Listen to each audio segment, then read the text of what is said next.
Bonsoir à tous.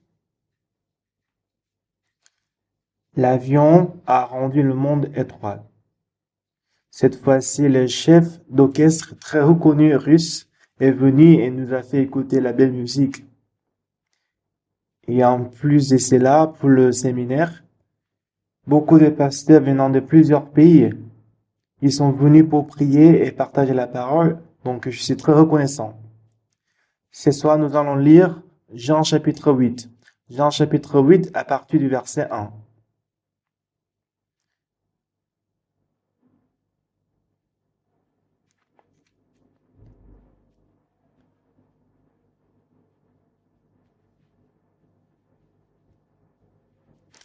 Si vous avez trouvé chapitre 8, lisons du verset 1 jusqu'au verset 11.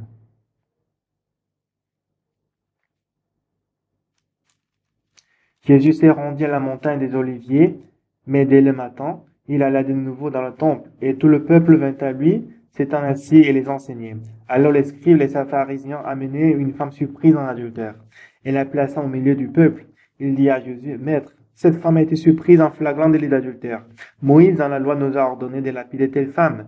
Toi donc, que dis-tu? Il disait cela pour l'éprouver, afin de pouvoir l'accuser. Mais Jésus s'étant baissé, écrivait avec le doigt sur la terre. Comme il continuait à l'interroger, il se releva et leur dit, que celui de vous qui est sans péché jette le premier la pierre contre elle.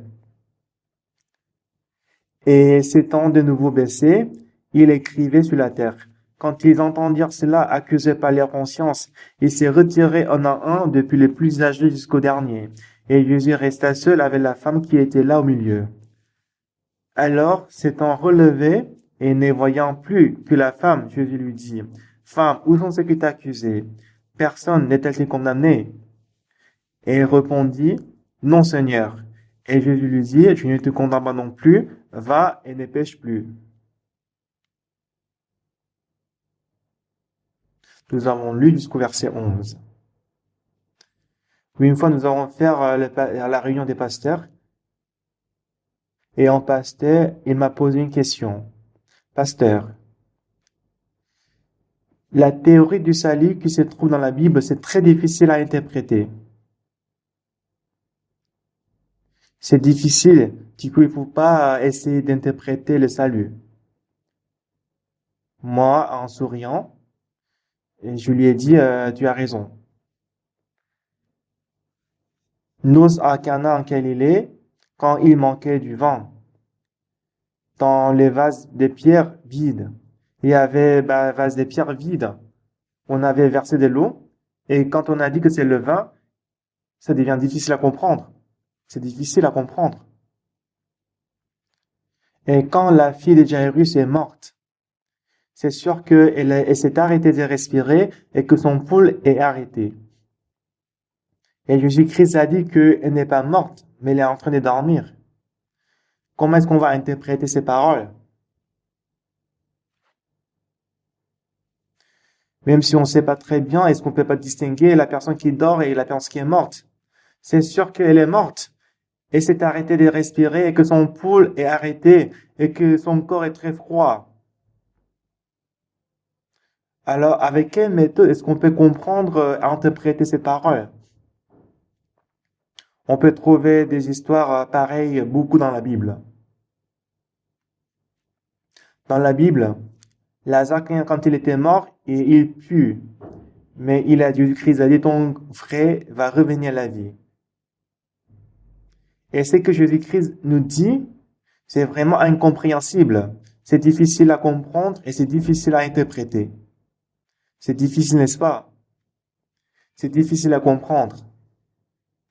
Et ce que j'ai dit au pasteur, je lui ai dit que c'est pour ça qu'on ne doit pas essayer de comprendre la Bible, mais on doit croire à la Bible. Quand j'ai cru à la Bible, Dieu a montré le travail. Moi, je suis péché très sale.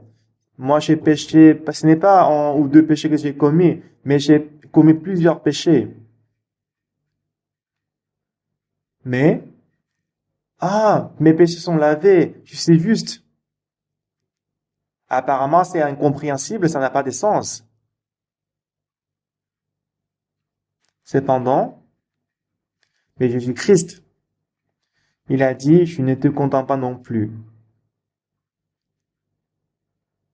C'est vraiment inimaginable ce que Jésus-Christ a dit. Moi, avant de recevoir le salut, j'ai lu plusieurs romans. Et j'ai lu une fois le roman de Shakespeare, intitulé Les Marchands de Venise. À une ville qui s'appelle Venise, il y avait une personne qui est très célèbre qui s'appelle Antonio. Il était une personne très excellente. Et là, il y avait un juif qui s'appelait Shylock. C'était une personne qui connaissait qu'à l'argent. Un jour, Antonio, il est venu pour emprunter de l'argent à l'usurière Shylock. Ah, monsieur Antonio, vous êtes venu. Soyez les bienvenus. Qu'est-ce qui vous a ramené ici? Bah, moi, je suis venu pour emprunter de l'argent. Ah oui, bien sûr, je dois vous prêter de l'argent. Combien est-ce que vous voulez? Combien est-ce que vous voulez? Ah oui, bien sûr, je vais vous donner. Et après, Shylock, il a ramené un dossier.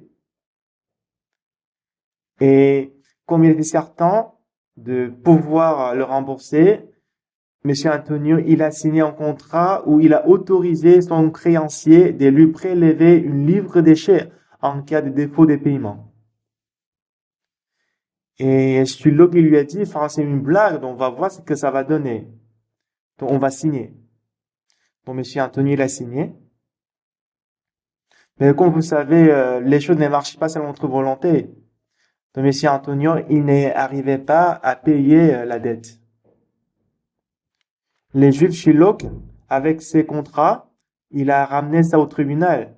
Et il a demandé au juge d'exécuter ça à la lettre. Il a demandé l'autorisation d'exécuter ces contrats à la lettre. Mais en fait, prélever une livre d'échec, ça veut dire que on doit tuer la personne. Sans tuer la personne, on ne peut pas prélever une livre d'échec auprès du cœur. Donc cette rumeur a été répandue partout dans la ville de Venise et que beaucoup de gens sont venus pour sauver Monsieur Antonio. Ils sont venus à Monsieur Shylock. Shylock, il a dit, moi je vais payer à sa place.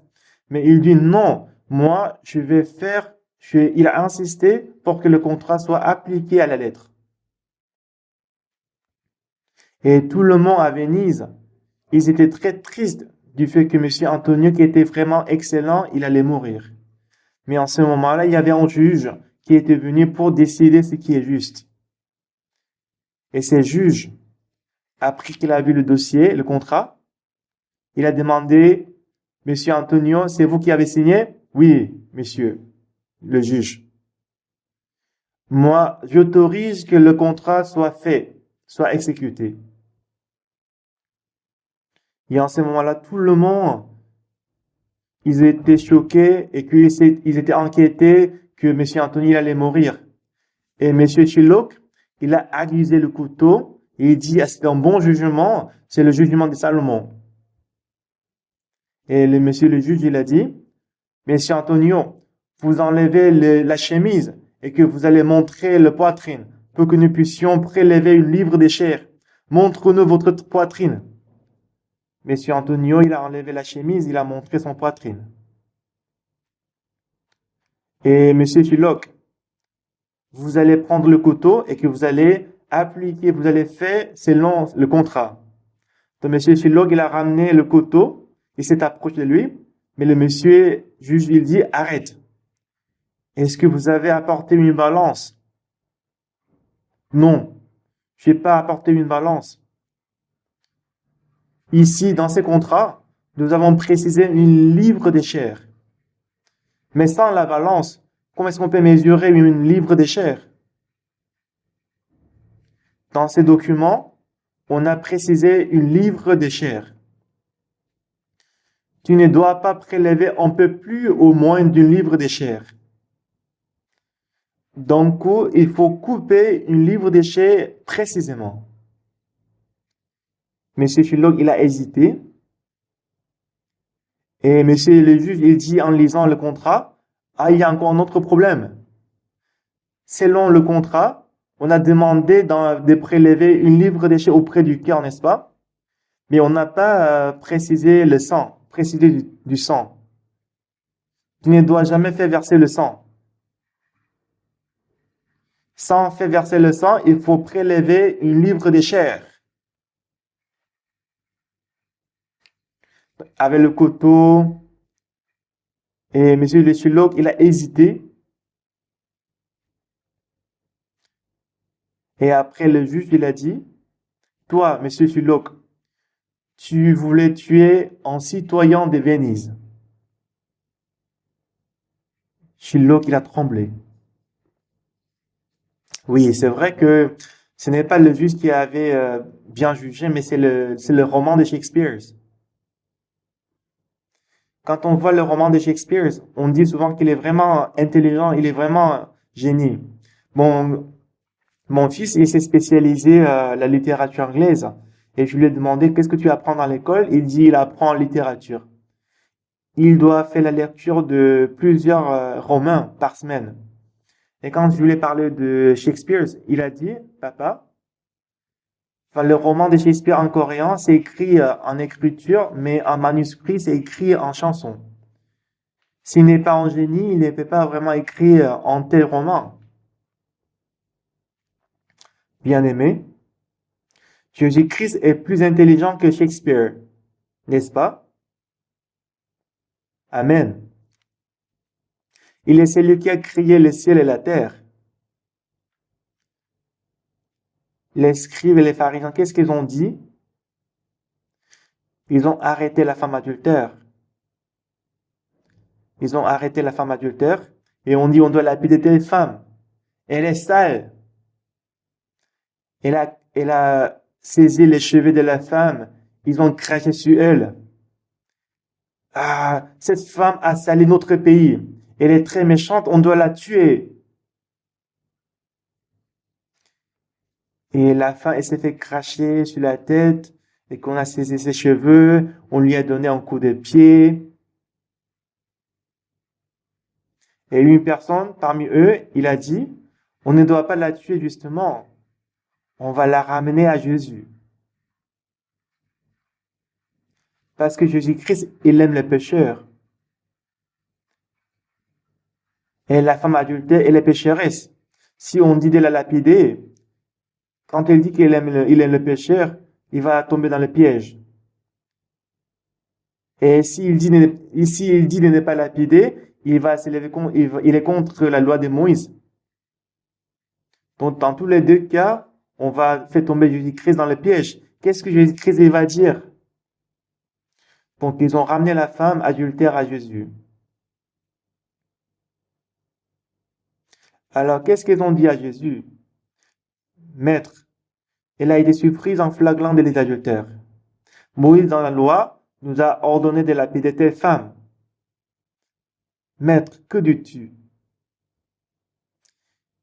Il voulait prendre Jésus-Christ au piège. Qui est Jésus-Christ? Il est tout-puissant. Il est tout-puissant. Il est très sage. Il est le créateur du ciel et de la terre. Est-ce qu'il ne pourra pas s'échapper d'un piège? Ils étaient très insensés. Maître, cette femme a été surprise en flagrant délit d'adultère. Moïse dans la loi nous a ordonné de lapider telle femme. Maître, que dis-tu? Et en disant cela dans leur cœur, ils ont souri, ils ont dit, ah, nous avons pris Jésus-Christ au piège. Jésus-Christ, qu'est-ce qu'il va dire? Est-ce qu'il va dire de la lapider ou pas? Jésus-Christ, il va hésiter. Parce qu'il ne sait pas quoi dire, il est en train d'écrire sur la terre. Ils étaient très pleins d'entrain. Jésus-Christ avait les doigts, il a écrit sur la terre, et après il s'est relevé. Et il dit, parmi eux, celui qui est sans péché jette le premier la pierre contre elle. Ils étaient tous étonnés. Jésus-Christ, il savait qu'il allait prendre Jésus-Christ au piège. C'est pour ça que Ce n'est pas qu'il ne devait pas s'échapper seulement le piège. La raison pour laquelle Jésus-Christ est venu en ce monde, c'était pour sauver le péché sale. C'est pour ça que Jésus-Christ était obligé de sauver aussi la femme qui était devant lui. Il devait la sauver. Il devait lui donner la vie. Moi aussi, dans ma vie spirituelle, moi aussi, je rencontre des difficultés dans ma vie. Et à cause de ces difficultés, je me tiens devant Dieu et je prie Dieu. Mais, malgré que je prie Dieu, mais j'ai l'impression que ça n'allait pas marcher. Quand je prie, quand je pense que ça va marcher, mais quand je pense que ça va pas marcher, ça ne marcherait pas. Je m'inquiète. Pour recevoir la formation des missions, nous sommes allés rester à Cocteau, en Gangnam Province, pour 8 mois pour une formation des missions. Et quand on y est allé, on a ramené la nourriture pour 2 ou 3 jours. Et là, au village où nous sommes allés, et cette année-là, en Corée, après la saison de pluie, après avoir abattu le grain, après avoir repiqué le riz, c'est en ce moment-là, la saison de pluie a commencé très tôt, et avant de moissonner l'orge, il y avait l'averse, l'orage. Donc il y avait des d'orge qui poussaient. Comme les gens qui habitaient là-bas, ils avaient très faim et ils étaient très pauvres. Ils ont ramené les ciseaux pour couper l'épi d'orge. Et après, ils ont brûlé la marmite et qu'ils sont allés au moulin pour manger. Il y avait beaucoup de gens qui avaient faim. Donc moi, en vivant là-bas pendant 8 mois,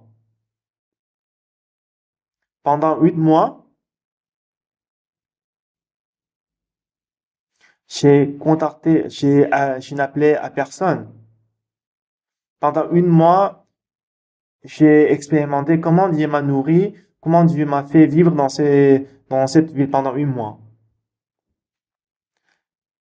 Et en ces jours-là, j'avais très faim. Je n'avais pas du tout de la force. Au petit matin, je me suis réveillé et je lisais la Bible. Et en lisant la Bible dans mon cœur, le cœur que j'ai eu, c'est que bizarrement aujourd'hui, j'avais l'impression que Dieu, il allait me donner beaucoup de nourriture à manger. Ah, pourquoi Dieu me donne ce cœur? Mais le frère avec qui j'étais ensemble, lui aussi, en lisant la Bible, il m'a regardé, il dit, frère Pâques, aujourd'hui, Dieu va nous donner beaucoup de nourriture. Tu vas voir. Oui, c'est vrai. Tu as aussi pensé de la même manière que moi. Moi aussi, c'est ce que j'avais pensé, moi. Mais en ce moment-là, quelqu'un a frappé à la porte et il dit, est-ce que le passé est là? C'était un jeune homme étranger qui était venu. Donc je lui ai dit, il fait froid dehors, entrez. Et ce jeune homme, il est entré. Et il disait qu'il vivait dans une autre ville. Et dans sa ville, il y avait une mademoiselle qui s'appelait Kupuni. Et son grand frère, il est allé à l'armée.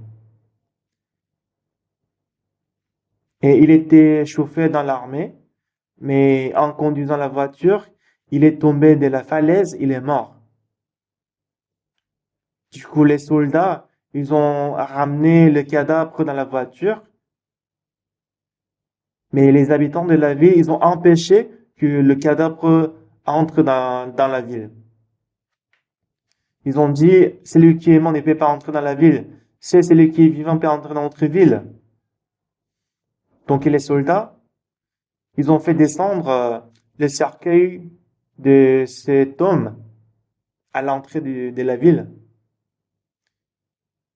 Donc, les gens de cette ville, ils voulaient faire la cérémonie des funérailles. Ils avaient déjà fait la cérémonie des funérailles pour ceux qui sont morts dans le village. Mais ils n'ont jamais fait la cérémonie de funérailles pour ceux qui sont morts à l'extérieur. C'est pour ça qu'ils ont gardé le cadavre sous l'arbre à l'entrée de la ville et que le jeune homme, il gardait, s'endormit, le cadavre. Mais il ne pouvait pas laisser le cadavre pour quelques jours. Donc les gens de ville, ils se sont discutés et après ils ont dit, dans d'autres villes, il y a deux pasteurs qui sont venus, on va les demander de présider les funérailles. C'est comme ça qu'ils ont décidé. Du coup, nous avons été convoqués par ces gens et quand nous sommes montés la montagne pour aller à la ville, nous avons écouté le cri de lamentation et que cette ville a été remplie de lamentations. Quand nous sommes entrés dans la ville,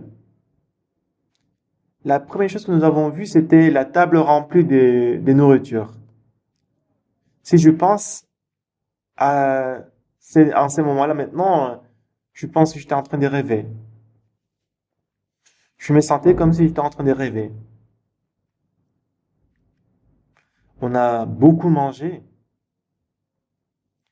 et après nous avons donné le culte et après on a donné le culte 5 fois. On a mangé à tel point que notre ventre s'éclate, s'explose.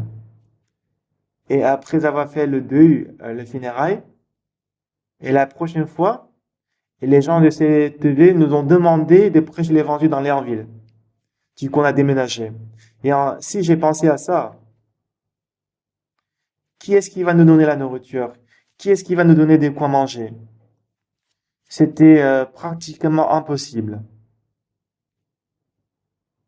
Mais avec Dieu, mais avec Jésus-Christ, il était en train d'accomplir beaucoup de choses que je n'ai jamais imaginées avant. Seigneur, il est en train d'accomplir beaucoup de choses qu'on n'a jamais imaginées.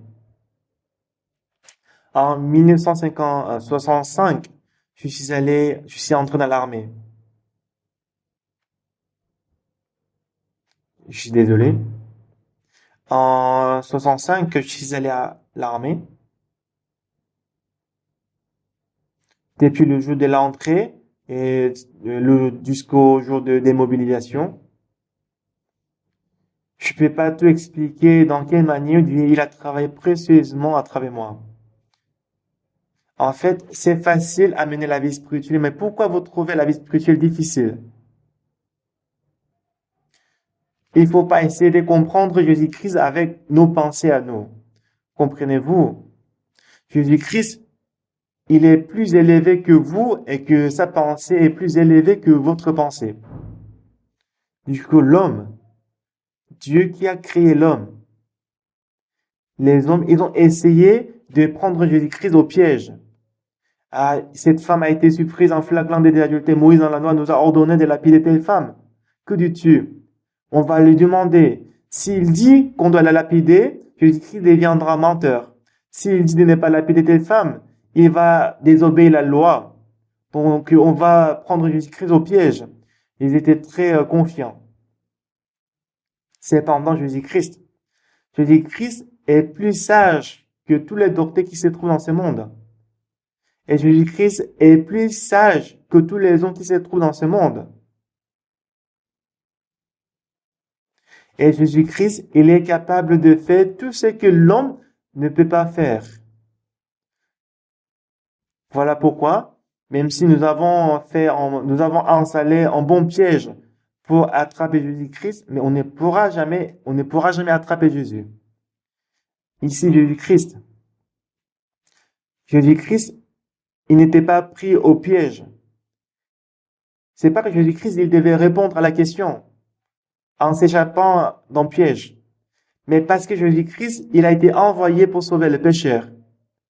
Devant ce Jésus-Christ, il y avait un péché, c'est-à-dire une pécheresse, la femme adultère. Jésus-Christ, au lieu de répondre à cette question, mais Jésus-Christ, il devait donner la réponse qui peut sauver la femme et qui peut échapper le piège de ces hommes. Et Jésus-Christ, il avait cette sagesse de sauver cette femme et s'échapper dans le piège en même temps. Bien-aimé, c'est Jésus-Christ. Jésus-Christ, s'il est capable de sauver la femme adultère qui devait être lapidée. Vous qui êtes venus ici aujourd'hui, vous aimez Jésus-Christ. Quel que soit le péché que vous avez commis, quel que soit le mal que vous avez fait, quel que soit le problème que vous avez, quelle que soit la faute que vous avez commis, il est capable de vous sauver du péché et qu'il est capable de vous rendre, et vous l'avez le péché, plus blanc que la neige. C'est Jésus-Christ, Jésus-Christ qui est le Fils de Dieu. Comment est-ce que les gens ils voient Jésus-Christ? Ils pensent que Jésus-Christ est comme l'homme. Jésus-Christ, il n'est pas comme nous, les hommes. On ne peut jamais comparer Jésus-Christ et l'homme. Si nous comparons Jésus-Christ avec les hommes, c'est vraiment stupide. Quoi que les gens disent, Jésus-Christ, qu'est-ce que Jésus-Christ ils nous disent? Quoi que les gens ils disent par rapport à nous, Jésus-Christ, comme il a dit que je n'étais content non plus à la femme adultère. Jésus-Christ, il n'a aucun manquement pour nous sauver du péché et nous affranchir du péché. Comme il a sauvé la femme adultère, de même, il nous a rendus propres. Aujourd'hui, même s'ils savent très bien que Jésus-Christ est mort pour leurs péchés, mais s'il s'est dit qu'ils sont pécheurs, ça veut dire qu'ils sont en train de moquer de Jésus-Christ. Jésus-Christ, il n'avait pas assez de force pour sauver et laver nos péchés. Ce n'est pas ça. Quel que soit le péché, quel que soit le mal que vous avez fait, quelles que soient des choses sales que vous avez faites, Jésus-Christ, il est capable de laver nos péchés plus blancs que la neige. Il nous a ramenés à la perfection, c'est ce que dit la Bible. Il y a 30 ans, j'ai attrapé l'ulcère de l'estomac. Moi, j'aime manger beaucoup. Quelqu'un m'a demandé si je sais parler anglais. Je lui ai dit que je sais parler une phrase. Il m'a dit quoi? Je lui ai dit I like eating. Ça veut dire j'aime manger. Il a ri. Je mange beaucoup. Quand j'ai attrapé l'ulcère d'estomac, je ne pouvais pas supporter. Un jour, en après-midi, aujourd'hui l'après-midi, quelqu'un m'a appelé dans la voiture. Pasteur, mon mari il a attrapé le cancer. Il ne mange pas. Donc, je lui ai parlé au mari, il faut manger. Il faut manger pour vivre. Il faut être guéri rapidement et prêcher l'évangile, il faut manger. Il faut prendre une cuillère de riz et vous mettez ça dans la bouche. N'essayez pas de l'avaler d'un coup, mais essayez de mâcher et mâcher. Si vous mâchez continuellement, ça deviendra de l'eau. Et vous allez l'avaler ça avec de l'eau. Il faut manger pour vivre. Et après quelque temps, sa femme m'a appelé encore.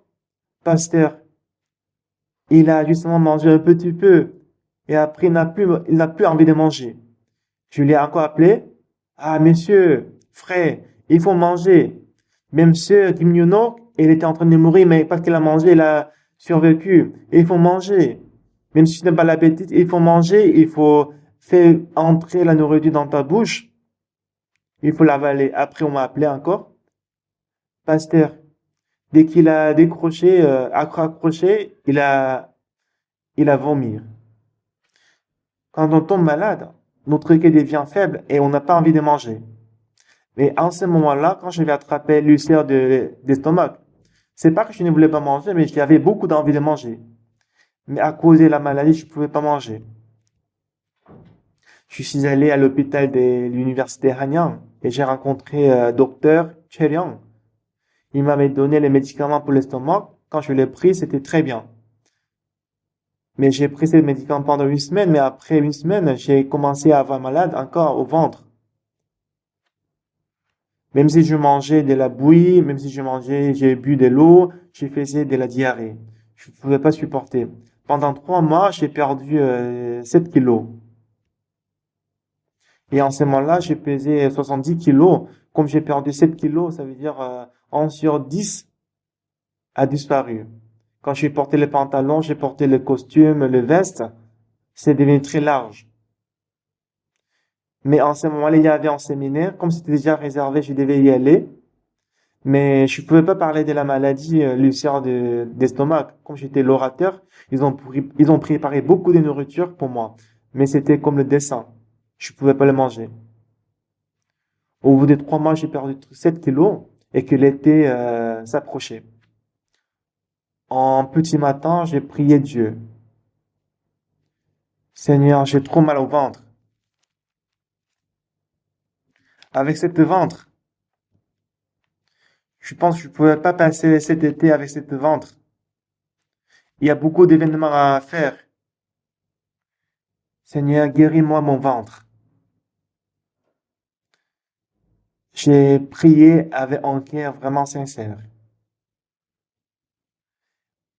À la fin de la prière, Seigneur, Dieu m'a fait me rappeler un verset biblique.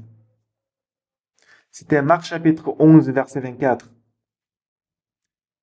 C'est pourquoi je vous dis, tout ce que vous demanderez en priant, croyez que vous l'avez reçu et vous le verrez s'accomplir.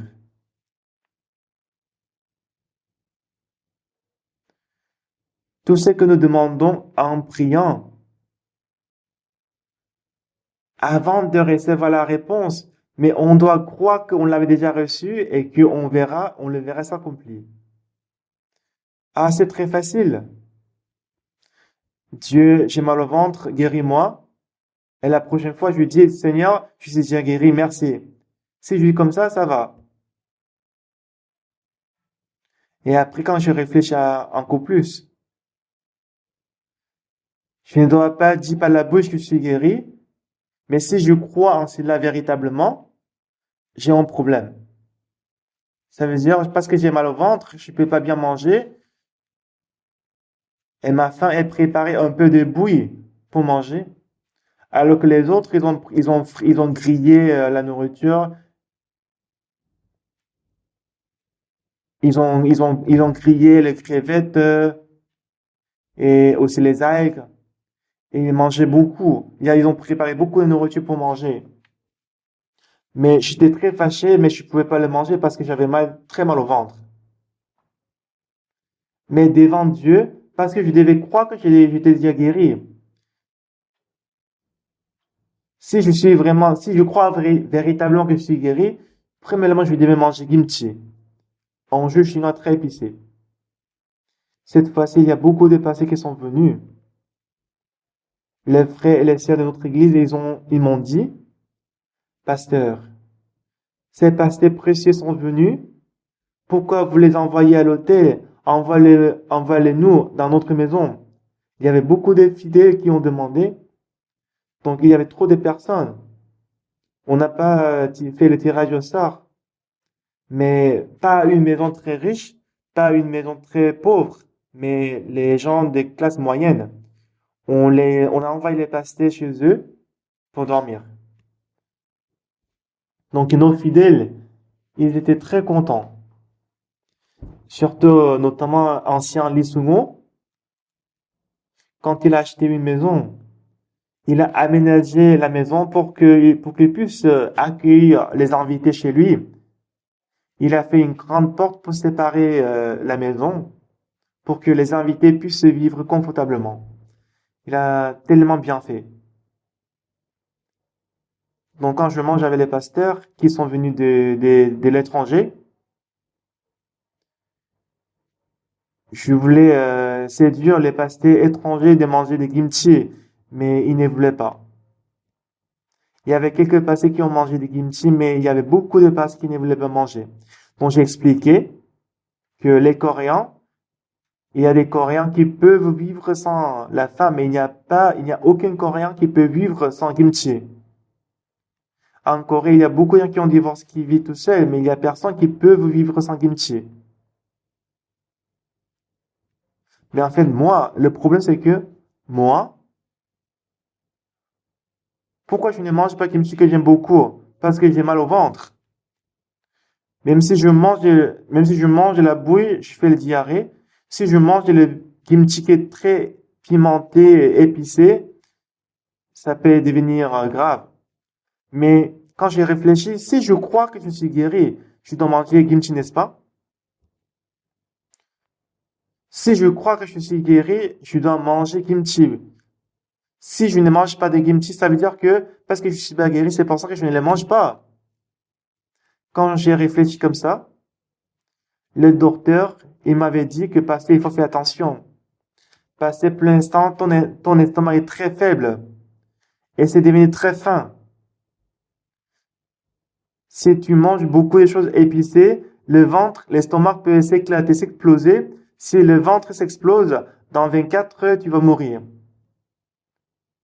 Même si j'ai reçu le salut, c'est pas bon de mourir, n'est-ce pas? C'est ce que disait le docteur. J'avais l'impression que si je mange kimchi dans mon ventre, j'allais mourir. Mais ces jours-là, j'ai encore lu Marc chapitre 11, verset 24, plusieurs fois. C'est pourquoi je vous le dis, tout ce que vous demanderez en priant, croyez que vous l'avez reçu et vous le verrez s'accomplir. Et la Bible disait que tout ce que je demanderai en priant, croyez que vous l'avez déjà reçu et vous le verrez s'accomplir. Si je crois que je suis guéri, ce n'est pas que je dois croire seulement par la bouche, mais je dois en vrai manger kimchi et ragoût épicé. J'aime beaucoup le kimchi. Si je ne le mange pas, ça veut dire que je ne crois pas. Ah, pourquoi j'ai prié? Il fallait prendre les médicaments. C'est ce que j'avais pensé. Vraiment, je n'avais pas la foi. Mais ce matin-là, dans cette parole, on dit tout ce que vous demanderez en priant, croyez que vous l'avez reçu et vous le verrez s'accomplir.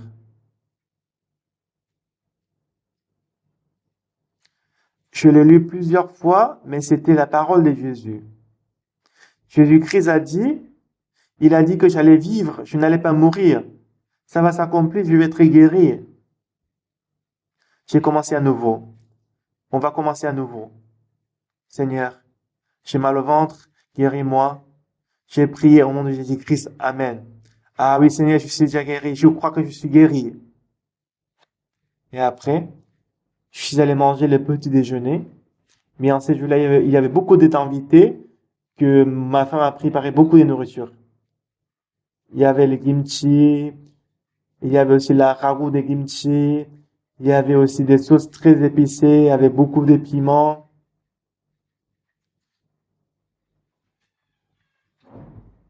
Et au coin, elle a préparé la nourriture pour moi. Elle a préparé quelques poissons et le crevette, le petit crevette. Mais j'ai enlevé ces nourritures que ma femme avait préparées pour moi. Mais j'ai mangé avec les autres. J'ai mangé le kimchi. Et j'ai mangé le kimchi. Je mangeais le kimchi. Et je l'ai mangé pendant longtemps.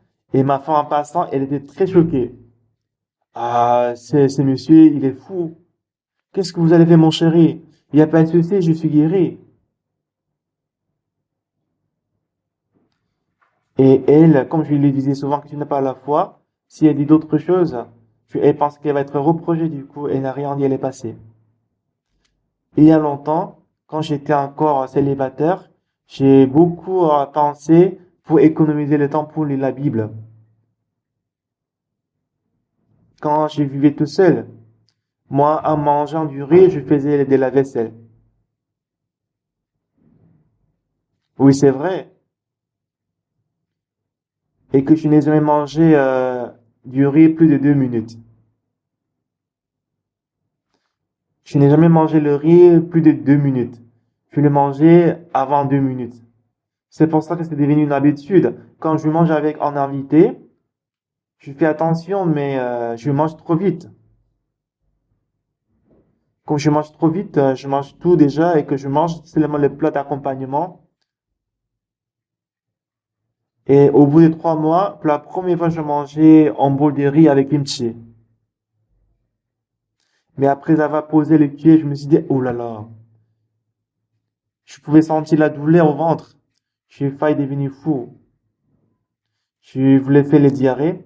Je lui ai dit excusez-moi et que je me suis précipité aux toilettes. Et je suis désolé. J'étais assis et que j'ai fait immédiatement des diarrhées. Ah, mon ventre, mon ventre. Dans mon cœur, je me disais non, je me disais que moi je n'ai pas la foi, mais je fais semblant comme si j'ai la foi.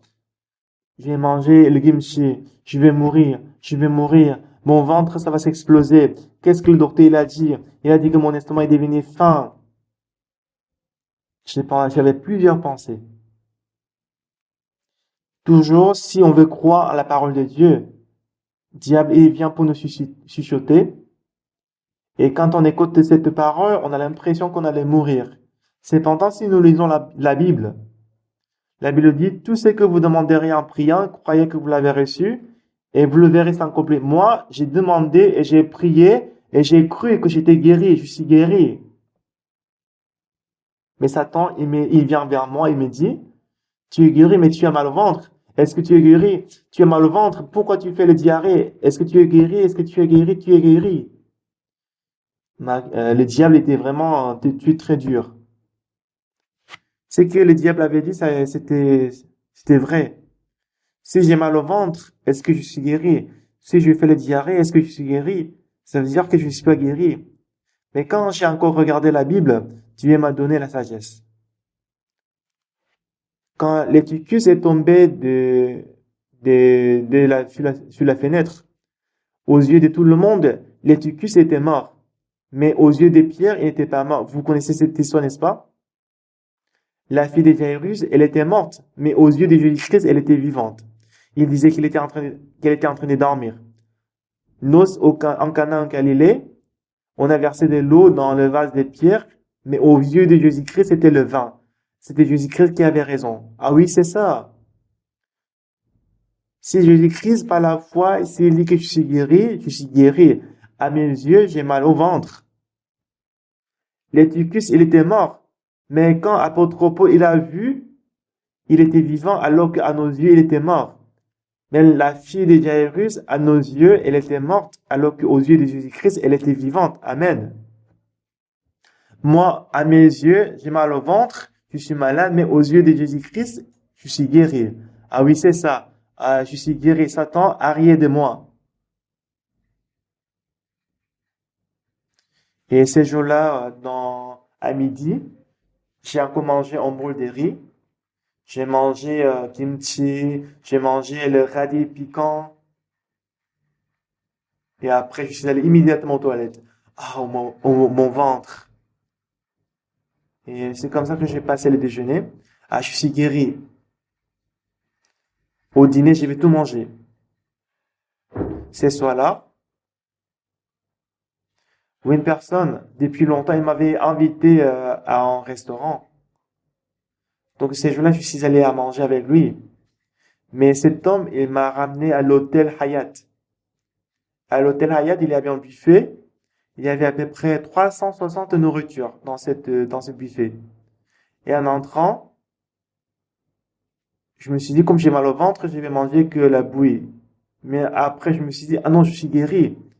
Donc, ce soir-là, j'ai mangé 5 plats. Mon ventre était vraiment rassasié. Et après, j'ai conduit la voiture pour rentrer. Et après, j'ai dormi. Et le lendemain matin, quand je me suis réveillé, j'étais complètement guéri. En 24 heures.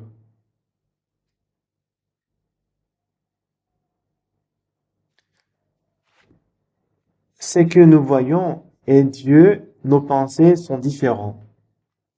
C'est pourquoi, lorsque vous croyez en Dieu, vous devez abandonner votre expérience, votre connaissance et vos méthodes. Et parce que Dieu, il est tout-puissant, il est capable de sauver la femme adultère, il est capable de donner la vie à Lazare qui était mort, il peut marcher sur la mer. Amen. Amen.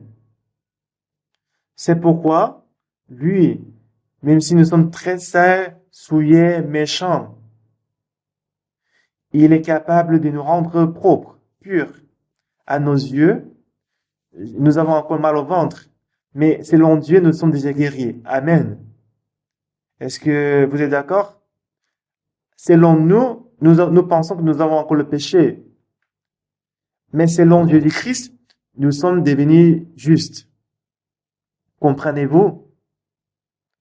À mes yeux, la dernière fois, le frère Shinmong-sop, même ces jours-là, quand j'ai pensé au frère Shinmong-sop, je me suis dit, il est vraiment merveilleux, il est vraiment merveilleux.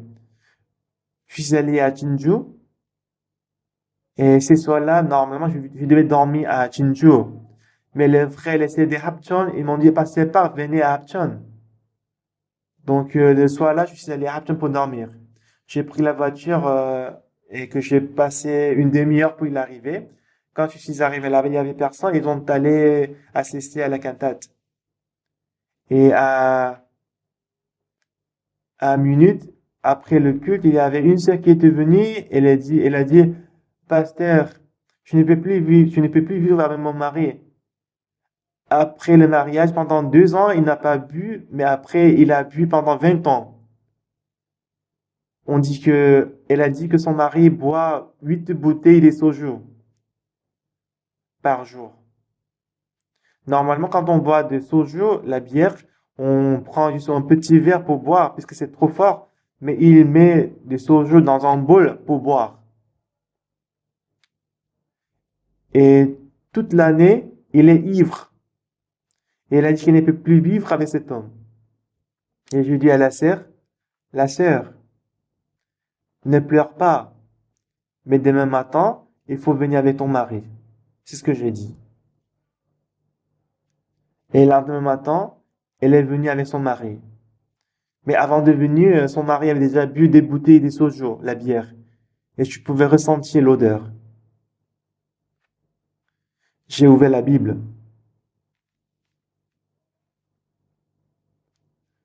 Nous devenons justes. Ce n'est pas à travers nos efforts. Quand on croit que Jésus-Christ nous a rendus justes et saints, on devient saint. Et même notre vie aussi, le fait que notre vie devient propre. On doit croire que Jésus-Christ a déjà rendu notre vie propre. Donc moi j'ai lu Hébreux chapitre 10 verset 14 que je connais très bien. Car par une seule offrande, il a amené à la perfection pour toujours ceux qui sont sanctifiés. Frère, est-ce que tu es parfait, tu es sanctifié? Non, je ne suis pas sanctifié, je ne suis pas parfait.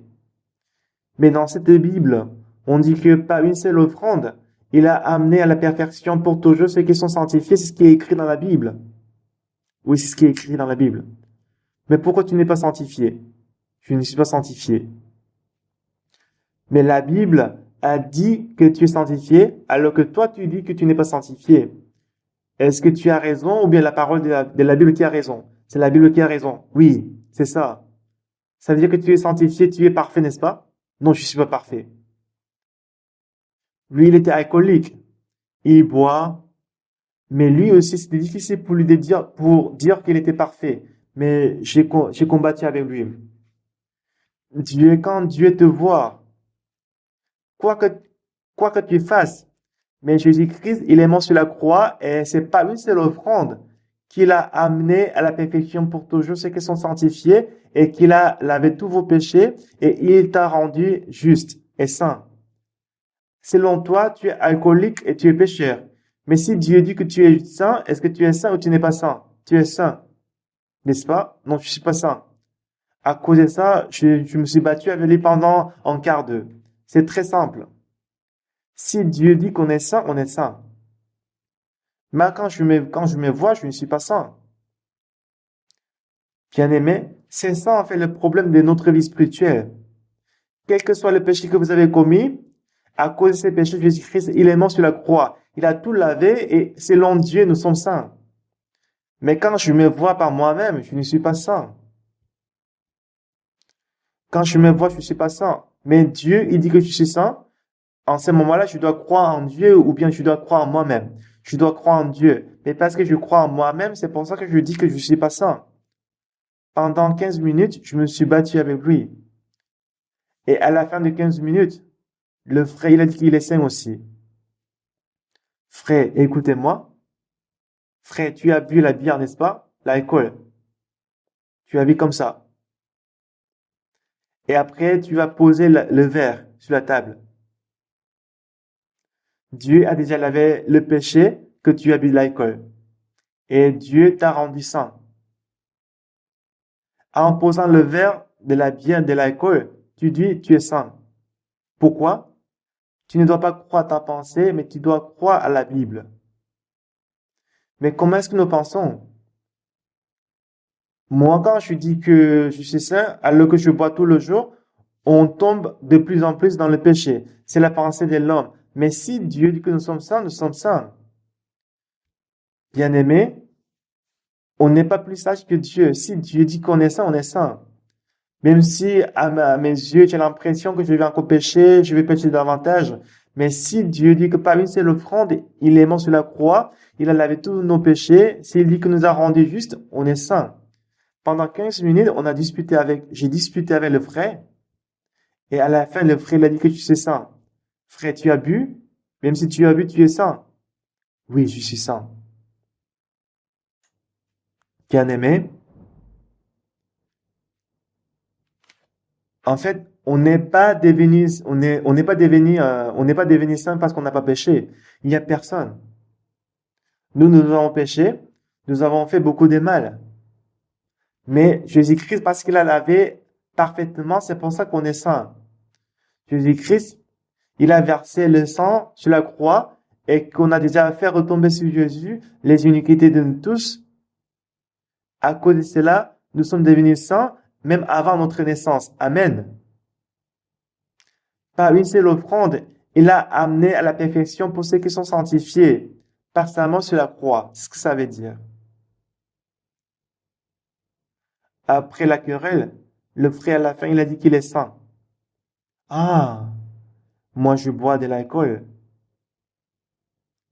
Mais par le sang de Jésus-Christ, mes péchés sont lavés. Je suis devenu saint, il a cru.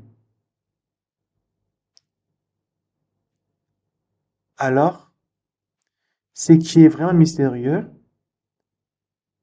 c'est que le lendemain matin, quand il se réveille, il ne mange même pas du riz, il boit de l'alcool, mais depuis ces jours-là, il n'avait pas du tout envie de boire. Je dis au frère, il faut entrer dans l'école des missions. Il est entré dans l'école des missions.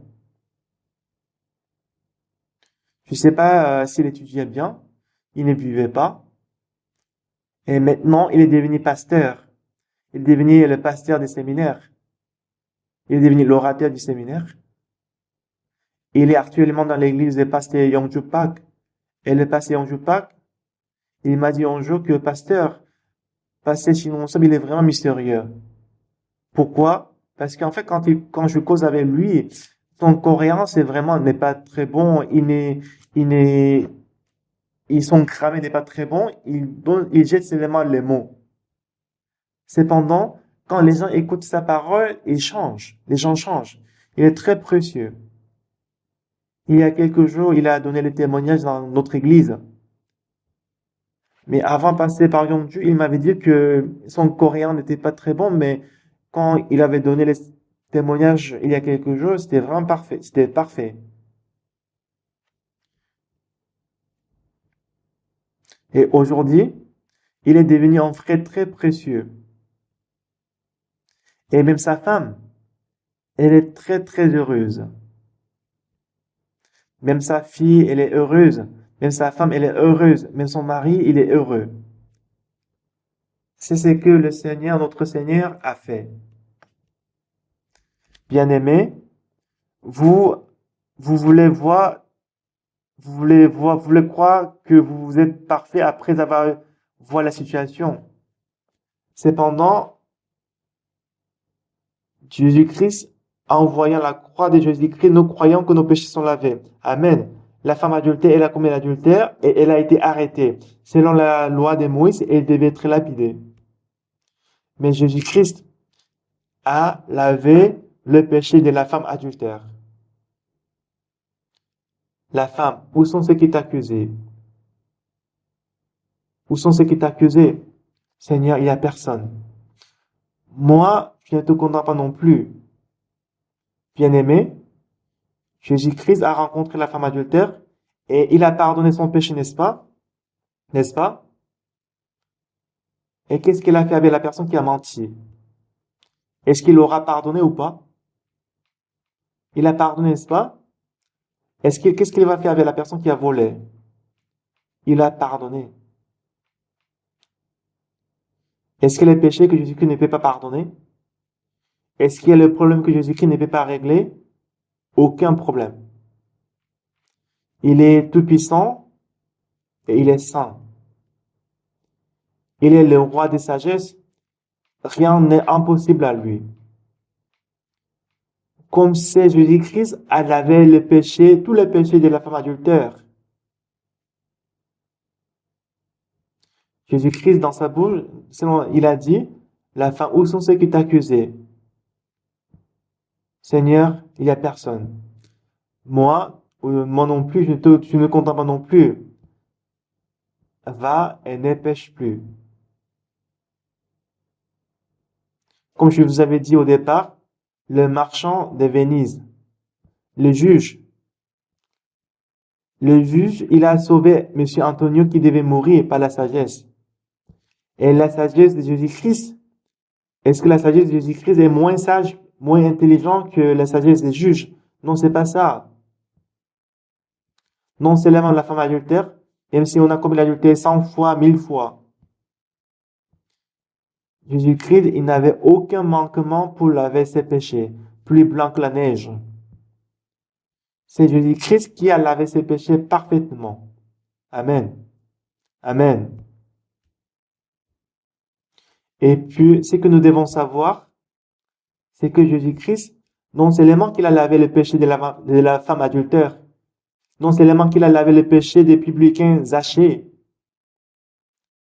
pas seulement sur la croix, par une seule offrande. Il nous a ramenés à la perfection. Il nous a justifiés, sanctifiés et purifiés. C'est pour ça que, est-ce que je suis propre? Et en fait, vous ne devez pas regarder votre image. Si vous êtes propre à vos yeux, vous êtes propre. Sinon, vous n'êtes pas propre. C'est pas ça. Même si vous êtes sale. Si Jésus-Christ a dit que vous êtes propre, vous êtes purifié, vous êtes sanctifié, ça veut dire que vous êtes sanctifié. Il faut croire en cela. Pour quelqu'un, pourquoi il reçoit la rémission du péché? Il reçoit la rémission du péché à travers le sang de la croix. Mais quelqu'un qui ne reçoit pas la rémission du péché, pourquoi? En fait, ses péchés sont déjà lavés par le sang de la croix, et parce que lui pense que son péché n'est pas encore lavé, c'est pour ça qu'il ne le reçoit pas. Lorsque Jésus-Christ est mort sur la croix, déjà, vos péchés sont lavés plus blancs que la neige. Amen. Est-ce que vous êtes pécheur? Est-ce que vous êtes juste? Est-ce que vous êtes sûr? Et si vous pensez que peut-être Jésus-Christ a lavé d'autres péchés, mais je ne pense pas qu'il n'a pas lavé ses péchés. Est-ce que vous pensez comme ça? Est-ce qu'il y en a qui pensent comme ça? Satan avait beaucoup de méthodes et il va essayer de vous tromper. Mais ne soyez pas trompés. Jésus-Christ, il est mort sur la croix et qu'est-ce qu'il a dit à la fin? Il a dit, tout est accompli. Il est venu pour laver nos péchés et il a accompli la mission de laver nos péchés. Même avant notre naissance, il est mort sur la croix, il a tout accompli. Quelles que soient nos pensées, ne croyez pas à nos pensées, mais croyez à la parole de Jésus-Christ, c'est ça la foi. Et c'est Jésus-Christ. Il ne faut pas prendre Jésus-Christ comme un homme. Il est 1000 fois, 10 000 fois, des milliers de fois, il est plus sage, il est plus puissant que nous. Rien n'est possible, rien n'est impossible à lui. Quelqu'un qui est stupide, il disait que Jésus-Christ a lavé le péché d'original et qu'il n'a pas lavé le péché quotidien. S'il a lavé le péché, est-ce qu'il laverait que la moitié du péché? Non. Il va laver tout. Ça n'a pas de sens. Il y a beaucoup de gens qui sont insensés. Tout ça, c'est parce qu'ils sont trompés par Satan, avec leurs propres pensées, ils parlent de ça. Bien-aimés, nous tous, on doit croire en Jésus-Christ. Jésus-Christ, quand il est crucifié, et à la fin, qu'est-ce qu'il a dit? Tout est accompli. Il a accompli de laver nos péchés. Lorsque nous croyons en cela, Dieu, il prend plaisir.